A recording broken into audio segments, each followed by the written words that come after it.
2020 was the year of Cathie Wood. All of her ARK ETFs were outperforming the market. There was so much speculation going into these names that it seemed like the run could never end. Well, all of a sudden 2020 hits, inflation talks start coming in, and these funds are down over 30% year to date. And everybody seems to be ridiculing Cathie Wood's strategy, the long-term vision.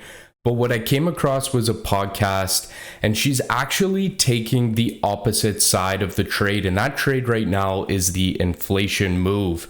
And we're going to talk about the three factors that she has in play that she's kind of breaking down, that we're actually in a deflationary part of the cycle. So stay tuned for that. But if this is your first time here, my name's Nick. Welcome to Waste of Wealth. Before we get into the video, I'd like to ask you a huge favor. If you learn something new, or you get some value, hit that like button for me. I definitely appreciate that. And if you haven't already, consider hitting that subscribe button, turning that notification bell on. I would appreciate that. We'll start the video off. We'll just briefly explain a little bit further in detail what Cathie Wood's position is using history. And this starts with the 08-09 crisis, and kind of leading up to that point, she had seen factors in the market that are similar to today. So if you remember, this is the first time that quantitative easing was really used in the marketplace. And from there, the commodity prices started going high. She saw gas or oil hit as high as $140. Now we're trending around the 65 area, and the interest rates were also low. So let's just take a look and listen to what Cathie has to say on that. Now, this reminds me of a confusing period in certainly my investment life. I remember in 2006, it was toward the end of 2006, moving into 2007, that we saw commodity prices booming. So oil went from $60, which is roughly where it is now, by the way, from $60 near the end of 06 to $140 throughout 07 into 08. And we were in the housing crisis. And I remember back then pulling a lot of risk out of the portfolio at the time. And in doing so, we left a lot of money on the table because the stock market was embracing very strong recovery. And at the same time, bond yields were coming down. And I was, again, very, very confused by all of this. I didn't know what to make of it. And it was a very painful period. Again, I have a macro background. I have a point of view usually, and there were just so many conflicting signals. Now, these signals that we're seeing are very similar in the market today. We saw bond yields start to rise very rapidly and since sold off. Now, the bond market is typically what they call the smarter market. So the bond market will move first, and then the equity market or the stock market tends to move after, meaning that if there is a sense of fear, you will see it first in the bond side. And we've actually seen that fear come off. So let's listen to what Cathie's seeing right now. Interest rates, long-term treasury yields, nearly doubled from 90 to 175 basis points. That is the equivalent of a heart attack in the bond market. And normally the bond market impacts the stock market. Whenever there's anything very sudden happening in a very important economic gauge out there, the equity markets respond. And interest rates having shot up that quickly, many people thinking because of the cycle, most assumed that they would continue to move up. Well, they have not. And it is very interesting. Again, the highly valued stocks, those associated with innovation, the interest rate move did hit them hard, or finally it hit them hard during the first month and a half of this year. They seemed impervious to almost anything. Well, now interest rates have settled down against expectations. So what Cathie is trying to say here is that the bond market is no longer seeing the massive amount of inflation as what they were seeing earlier on in Q1 in the year, because those bond yields would continue to go higher if they saw this moving faster. She flips this on the other side of the trend and says that tech stocks have sold off too much. Now, there's a couple things to think of here. What she's considering on the tech stock side of things is the companies that she sees as disruptors, ones that aren't going to make money until 2025. So let's just leave that on the side. But if we take a step back and look at a company like Amazon that grew 44% in revenue in just one quarter for a company that size. And these companies haven't really moved from Q3 last year. These are where maybe some of the real opportunities are. But with that being said, let's take a look at the 3 areas that she sees as potential deflators to, the bond market or what's going on in the economy. The bond market looking at now 3 sources of deflation on the horizon. Now, you've heard me talk about 2 of them. There's the good deflation associated with innovation, which spurs dramatic growth.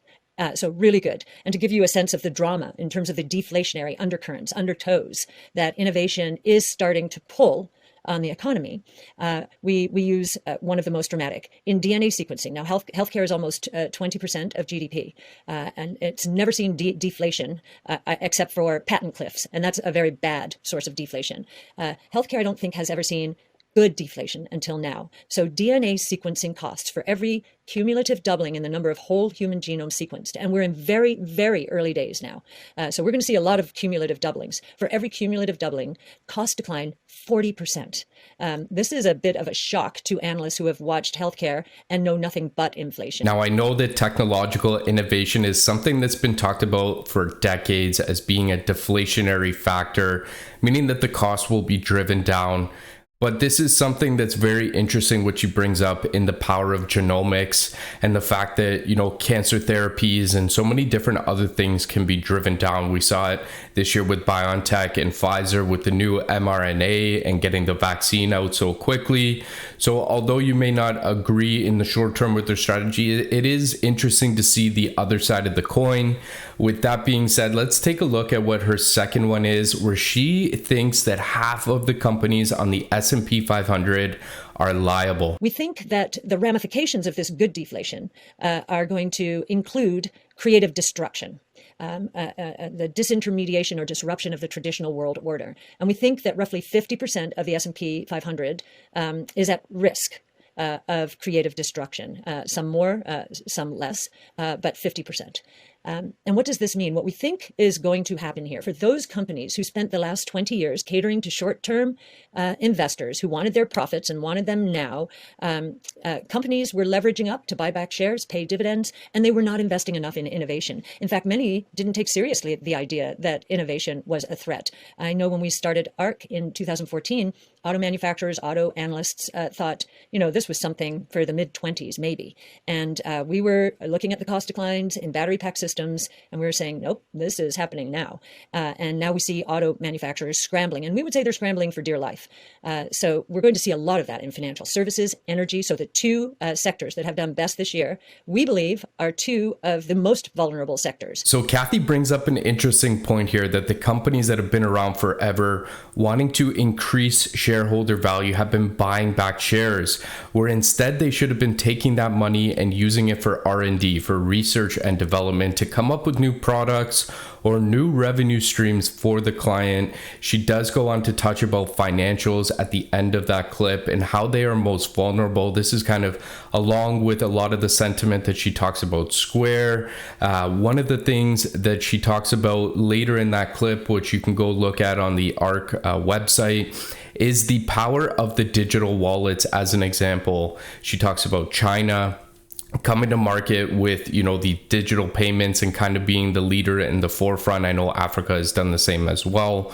But she talks about the growth and the amount of digital wallets that are out there in such a short period of time, and then compares that back to JP Morgan and the amount of business that they have, and something that took them decades to build, that these digital wallets have done in such a short period of time. So that's a very interesting dynamic to think that this new creative disruptor can come in and get the same amount of market share in such a short period of time.